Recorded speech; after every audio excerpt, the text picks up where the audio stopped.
Now let's talk about how to move these changes from the branches of development into our main branch. So let's start by just talking about how you can do that on your command line. When you're in main, then you do the command git merge, and then the name of the branch that you want to merge into main, which is what you're currently on. So how about we start with article, what were the two? There's links and dates. Let's start with dates. So git merge article dates. Now you're gonna see, it's gonna show you there were some changes, like 5 lines of change in New York Times and blah, blah, blah. And you're also gonna notice that your file changed. So some new lines got added.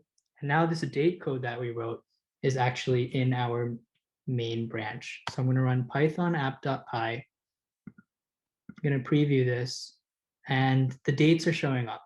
So we have this code in our main branch. That's awesome. We can do git status. Now our branch is ahead. Our main branch is ahead by 1 commit, which means that we were able to merge this 1 commit that we had made in our article dates branch into our main branch. This is all local though, so let's take this code and then actually push the changes onto GitHub. So whenever you want to push a change, the first thing that's important to do is just make sure you're working with the latest changes from your remote repository. So maybe you edited a README on the UI side on github.com, but that hasn't been reflected here. Or maybe you were working with a few other people like Project 3, and in that case, they've made some changes and you don't have them reflected in your local place. So always pulling before you push will make sure that you're allowed to push because you have the latest changes. So just enter in my password when I do git pull. And it'll say already up to date if it is, which is great. So nothing to do there. Next thing to do is push these changes to GitHub. So I'm going to do git push origin main. Origin is the remote repository, so that GitHub repository that you set at the beginning. And then main is the branch that you're pushing to. So I'll do that. Again, if you don't want to type in your username and password, you can set up SSH keys like I showed in my slides last class.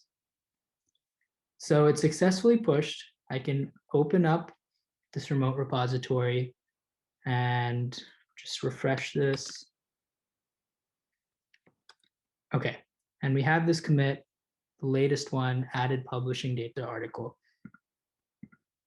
Now let's deal with the other one. So actually, one thing we can do is do git branch. And now that dates is officially on to main and pushed to GitHub and everything, we don't actually need it anymore. So let's delete it. To do that, if you remember, we do git branch -d and then the name of the branch, article dates. So we've successfully deleted it. And you can delete it as soon as you're done with your feature and you've merged it successfully. Now let's do article links. So how do we merge? If you remember, we use the command git merge article, and then in this case, we're doing article links. Remember, you have to be on the branch that you're merging into, and then in your command, you're talking about the branch that you are merging. So I'm on main because that's what I want to merge into, and I'm merging article links. All right, so when we do that, you see some scary errors, but don't worry, it's not as bad as it looks. It'll say merge conflict in this file, and this file, and this file. It'll usually automatically try to merge, but if it can't actually do that, when you're changing the same lines of code, which we did, then you're gonna have to do some stuff manually. And this is totally normal. Like maybe your partner on a project was also adding links and you were adding dates and you had to change the same parts of code. So that just kind of happens. Let's actually deal with this now. So there's kind of a UI here, which shows that Cloud9 is parsing it nicely, actually. Usually you're going to see like a lot of greater than signs, and then head, which is basically saying here is the change of code, or here's the line of code that you currently have in your current kind of latest branch, or current branch and latest commit. So that would be that line of code where we have dates. And then in the blue, so this is going to be based from the branch that you're trying to merge right now. It's going to show you here's the line of code that is conflicting with that same line in the green. So basically what GitHub got confused about is, or Git in this case, is on line 22, in one place we have this line article data dates in our latest commit. And then in another place in our new feature, we have this other line, which is the URLs, article data URLs. So this is a conflict, but in this case, we actually want both of these things of code. So we need to tell Git that in the case of this conflict, I actually want to keep both changes, not one or the other. So here it's going to say use me or use both.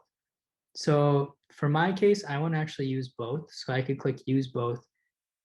And what it's going to do is it's going to add both those lines of code, dates and URLs.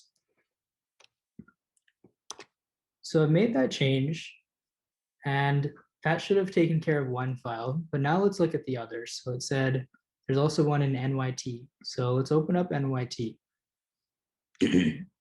Similarly, you can see here that we added a function in our last commit. And remember, head is just talking about kind of the latest commit that it's pointing to on your main branch.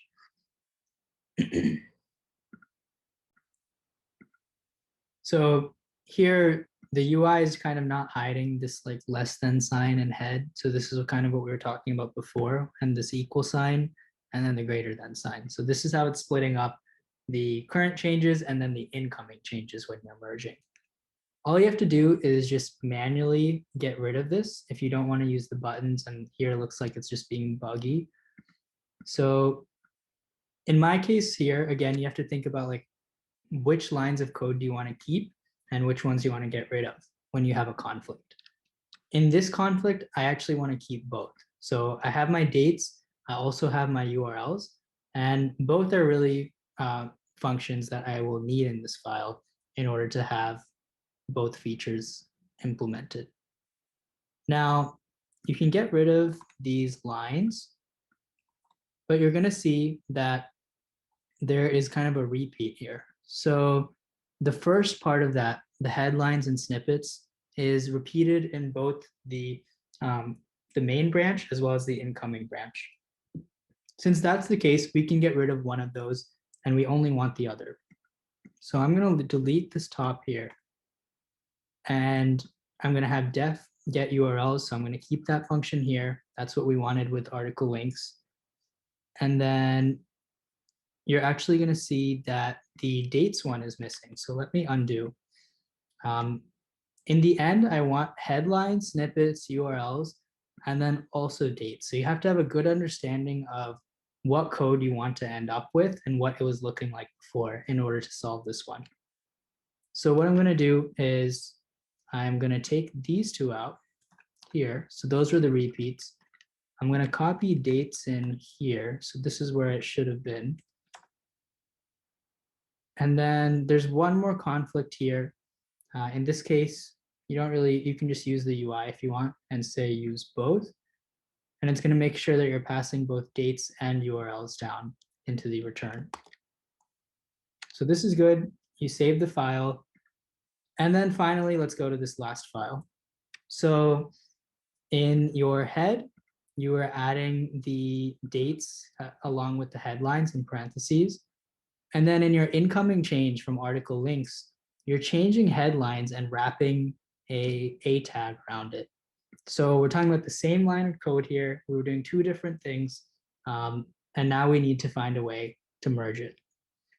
Again, you need to know what the code you want to look like in the end in order to make the feature work in both cases. So in the dates case and the links case. To do that, I want to keep the link here. So I want this A tag still here, but I want to add in this line of code from dates and maybe add that in after the headline, similar to what we did in the green. So I'll throw that in here. And now I can get rid of this version as well as this head and equal sign. And then again, get rid of this right here. So you need to make sure you get rid of those 3 lines and then you choose which code you want. I've done that now, so I can save. And what I would expect is to see both features now successfully working in the same app. So let's first of all just test it. Let's make sure that what we're trying out here, what we hoped to merge, was working out. So I'm going to run the app. I'm going to preview. I'm going to open it up into the browser. And perfect. So you know that your merge changes were, you merged them successfully because you see the links here as well as the dates. So we have both features working in our main branch. So make sure that once you've solved some merge conflicts, that you make sure you test and you're getting the right things without errors. So now I'm going to run git status. It's saying you have unmerged paths, fix conflicts, and then run git commit. So I have fixed the conflicts because I went in file by file and chose what code I want to keep and get rid of. And then now I need to just commit it. So let's do git add -a. And then it'll say all conflicts fixed, but you are still merging. So I just told git the changes I made, and it's saying all the conflicts are fixed, so you're good to go, but you're not going to be done with the merge until you actually make a commit. So let's do git commit merged changes from article from head commit, which was article dates, and incoming commit, which was, or I'm going to say incoming branch, which was article links. So this is super clear again. It's a very clear message that you could look back at and see and like, oh, here's why I did this sort of stuff in order to deal with the merge conflict. Cool. So I've committed. Now let's do git status. And there is no message showing up that's saying you have unmerged paths. Everything is working as expected. And then the final thing you can do is git pull from your remote, just to make sure that there haven't been any changes on your remote repository. And there shouldn't have been because it's been like 15 minutes and nobody has access to my repo. But once you confirm that, then you can do git push origin main. So I'm pushing to my origin repository, my main branch. And I misspelled my username, so let's try that one more time. NumNMGIT and then password.